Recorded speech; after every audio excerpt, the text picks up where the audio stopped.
Good morning again, everybody. It is in a study, it was shown that a 4-year-old can ask between 200 and 300 questions a day.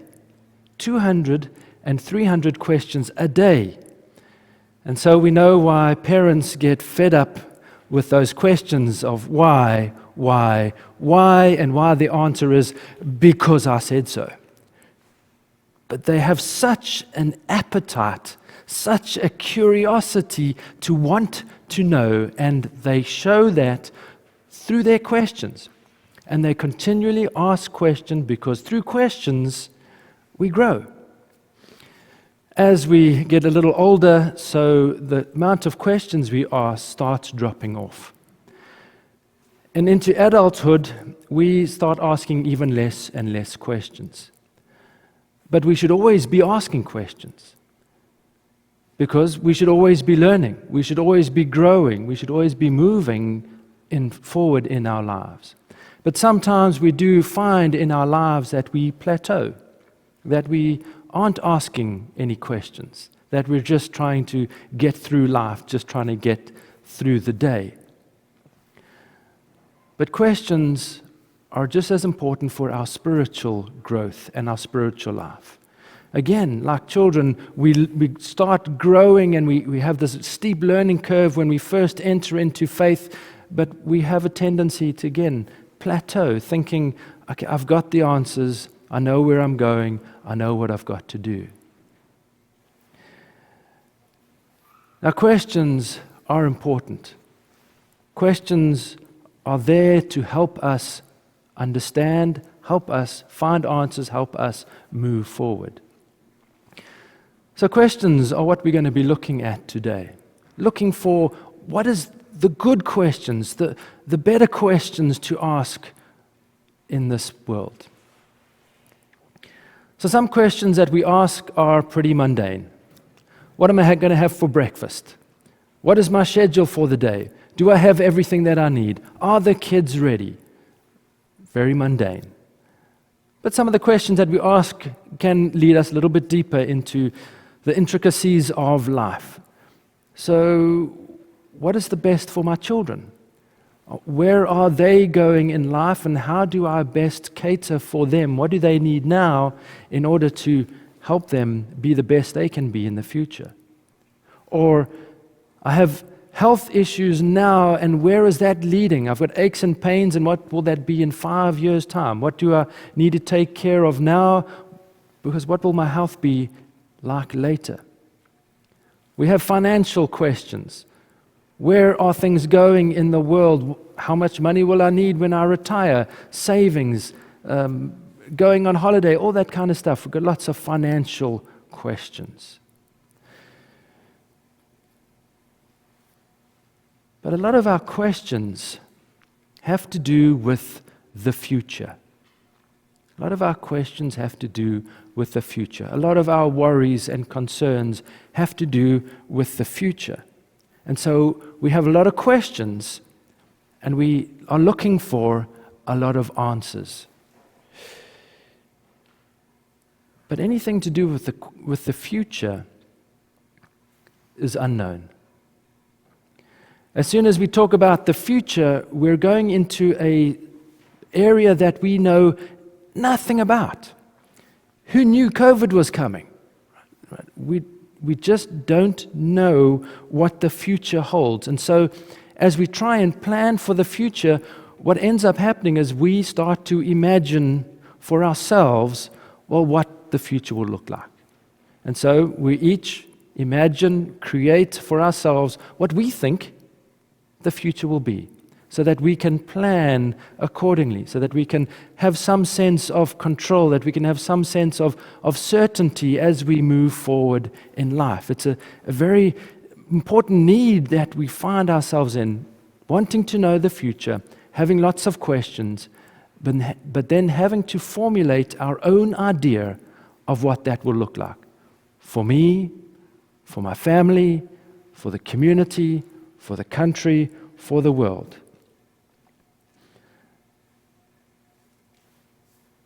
But those questions go even further into the future. Well, will I go to heaven? Am I a good person? Now these take on more of a spiritual nature. And just like in this world where we don't know the future with regards to time, we also do not know things that relate to spiritual states. The question of am I a good person really relates to our spiritual aspects. And our spiritual aspects are fairly well hidden from us. And so answering that question of am I a good person is very difficult. We're going into an area that we don't know much about. We have some instances and some inklings of our spiritual state, but we don't know the fullness of it. We don't know the complexity of it.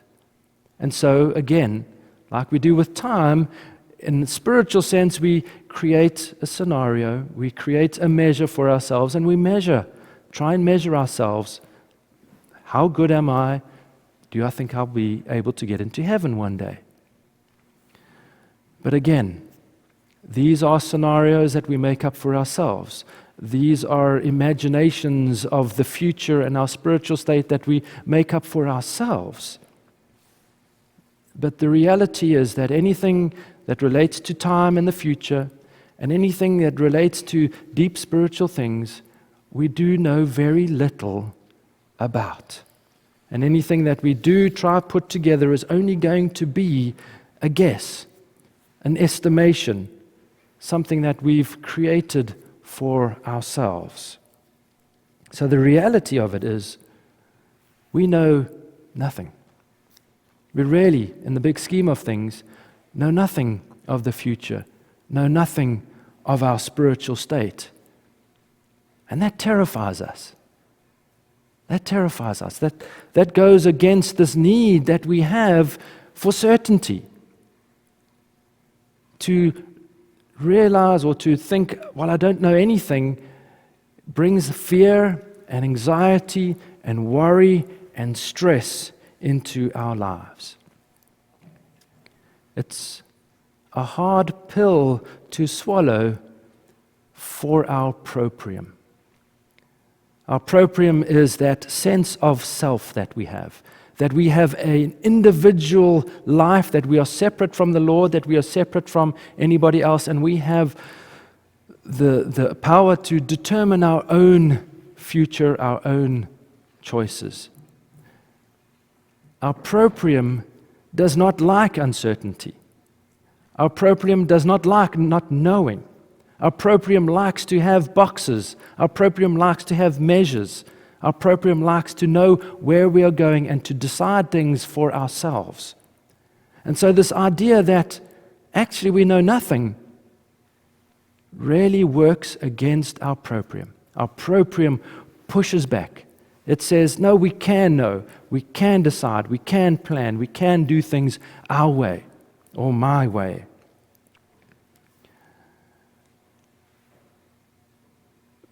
But as all of us know, life does not run smoothly along the path that we plan for it. That along the way, things always change. Things always surprise us. Things always fall apart. When someone that we love dies, well, that's not part of our plan. We don't want anybody to die in our life, but it happens. And when someone does die in our life, our world falls apart. Right? All those plans that we had become dust, as it were. And we get into a state of uncertainty again, of fear and anxiety and stress, because now all the things that we have planned are suddenly gone. Everything that we thought we were so sure of is now unsure again.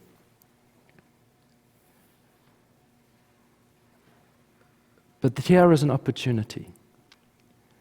Within the difficulties, within the struggles, within those moments where life falls apart, there is an opportunity that the Lord uses. I want to read to you from the Teachings for the New Church, If I can find my piece of paper.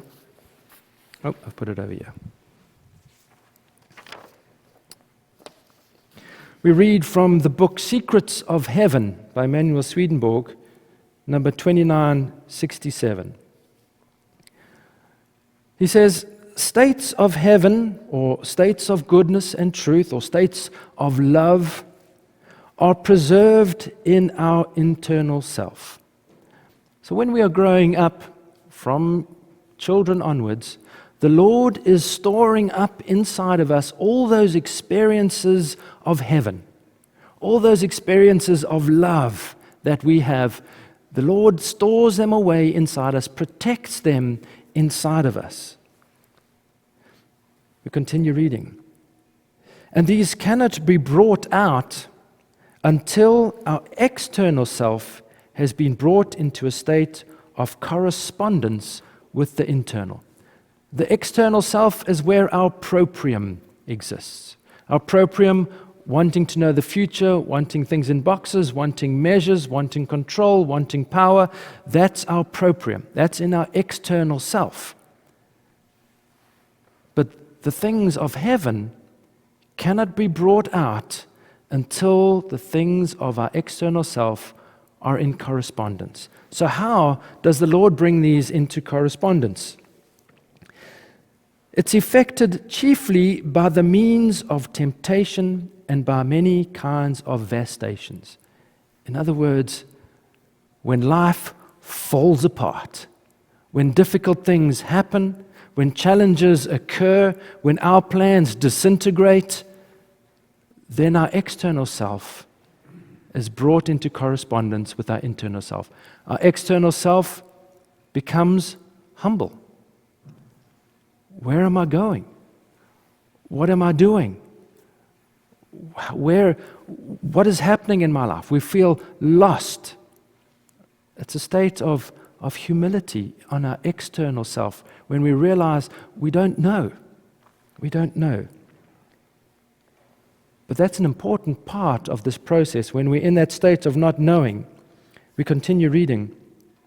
Indeed, until the bodily desires which are contrary to the goods and truths, or contrary to heaven, as is the nature of the desires which constitute self-love and the love of the world, become dormant. So when our proprium, which loves the world and loves ourself and our own determination and our own control, when it is unable to do anything, when it loses all its power because things are falling apart, then we continue reading. Heaven and spiritual desires that belong to the affections of good and truth cannot enter.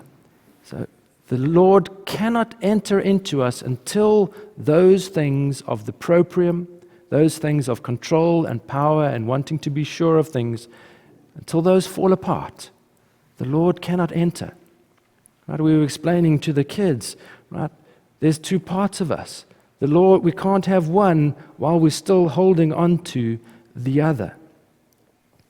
So the Lord has all these good things stored up inside of us, all these states of heaven, but He can't bring us into them until the things of our proprium crumble. And that happens when our plans for life come to nothing. So whether we've experienced the loss of somebody, or, for example, COVID. Right? COVID is an example where all our plans disappeared. Life suddenly had to change. Now we are living under somebody else's ideas, under somebody else's rule, and not our own. And so our proprium gets challenged. These aren't the ways I want to live. It's not according to my plan. But in this difficulty, in this challenge, the Lord has an opportunity to come to us. And think for a moment about challenges that you face in life. When life falls apart, where does your mind turn? But to the Lord, to prayer, to help from other people. Right? The Lord starts to work within us as those things fall apart, turning our minds to Him, turning to prayer, so that He can start to lead us forward.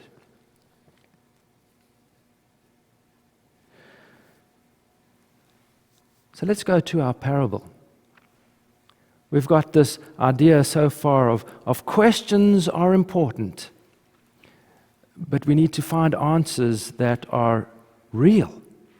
Instead of imaginary, instead of made up from ourselves, we need to find real answers. This is where this parable fits in, from Matthew 13. Again, the kingdom of heaven is like a merchant seeking beautiful pearls. And that seeking is that earnest desire to know. Right? When our world has fallen apart, out of that, this desire that is earnest, wanting to know the real answer. So this merchant seeking for a beautiful pearl, who when he has found the one pearl of great price, went and sold all that he had and bought it. What is that one great pearl? We said to the children, we read in the book Apocalypse Revealed, that pearl symbolizes a concept of the Lord. Okay, not just the idea of the Lord, but the concept. All those ideas that we hold carefully around who the Lord is. So what are some of the things that we hold within that concept of the Lord? He is all love. He is all power. He is all knowing. He is all present. Those are the big ideas that make up the concept of the Lord. And just within those big ideas, we see a contrast to our proprium. The Lord is all powerful. Our proprium thinks it's powerful. The Lord is in all time and space. We think we know what's coming in the future, or we think we can try and change things in the past. We have the pearl of great price, which is the Lord and His concepts, versus our proprium. And which one are we going to follow? Which one do we think has the real power? Which one do we think knows the real future? Us, what I think, or where the Lord is? And so when we come to that realization that actually only the Lord knows, and everything that I have created is of my own creation and it's coming to naught, then we can turn to the Lord and want that pearl. But before we can have that pearl, we've got to sell all that we have. Sell everything we have. And so that process of selling, it's not about becoming poor as people in this world and selling all our material stuff, but about selling the things of our proprium. If our proprium desires control, but actually the Lord has control, I need to sell that. If I have the desire or think that I have power somehow over the future, but actually the Lord has all the power, I've got to sell that idea. And as we sell the idea, on the one hand, we're able to receive from the other. As the things of this world we can let go of, so the Lord can bring in the things of heaven. As we let go of the one, we're able to receive from the Lord. So as we choose the pearl of great price, as we choose to follow the Lord, as we choose to acknowledge that the Lord has all the power, the Lord is the one who knows the future and the past and the present, we're asked to shift our focus. Our focus is normally on the future. Right? What's going to happen? What are the plans that I need to make? Or our focus can be on the past. We think about all the mistakes we've made, all the bad things that happened, and we wish we could change that. But we don't have any power in the past. We don't have any power to change the future. But the Lord does give us power. The Lord does give us control, but it's only in the moment. If we have questions to ask, the questions that the Lord has the power, that we have the power to find out, is in the moment. And so what are the right questions to ask in any moment that we are in? So the good questions of our life that relate to the moment where the Lord gives us His power, where the Lord gives us control, is to consider, what am I thinking? What am I thinking about in this moment? As I'm having this conversation, what am I thinking about this person? Where are my thoughts? Are they focused on good things, or are they focused on negative things? Am I judging this person, or am I trying to wish them well? Am I trying to understand them? So, where are my thoughts? How am I reacting to a situation?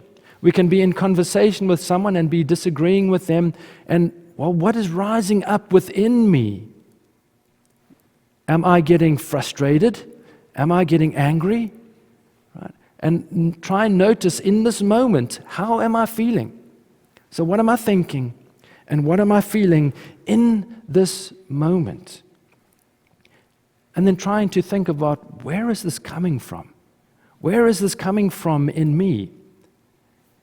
And what we discover, if we follow those questions through, is we discover more about the things that we are holding on to. We're discovering more about our proprium and how it is holding on to our life. And the things that we thought we had let go of are actually intertwined into everything of our life. And so by asking the questions in the moment, what am I thinking? What am I feeling? And where is it coming from in me? The Lord is able to show us more and more about the things that we need to sell, things that we need to let go of that are from our proprium, that desire control, that think we have power over others, that are after certainty and after things that we can measure. And as we let go of those things, as we recognize them in our lives, that they are there, we can push them away and say, I don't choose that. I choose the great pearl instead. I choose the Lord and His kingdom instead. Imagine your life for a moment. Imagine your life where there was no worry, where there was no fear, where there was no uncertainty. Imagine life peaceful, trusting in the Lord and not in ourselves. Knowing that the Lord has everything in His hands, we can do the things that we can do, but our focus is not on what we think the future should be. Yes, we can plan. Yes, we can do the things that we need to do, but then leave it in the Lord's hands and return to the Lord, and return to the Lord, and return to the Lord. That's all the Lord asks of us. That's the power that the Lord gives to us, is returning to Him in the moment. When I'm feeling fearful and anxious, can I turn to the Lord? Can I let go? Can I sell the things that I am holding on to and instead receive the things of the Lord's kingdom? So we all have questions and should have questions about life. A lot of them we won't know. But the things that we do know, and the things that the Lord wants us to focus on and give priority in our life, are the things that are happening within us in the moment. What is happening within me? What is rising up within me? And as we pay attention to those, we can push aside the things that are selfish, push aside the things that are causing us stress, and instead focus on the Lord and trust more in Him. And as we do that, so more and more the kingdom of heaven is received. Amen.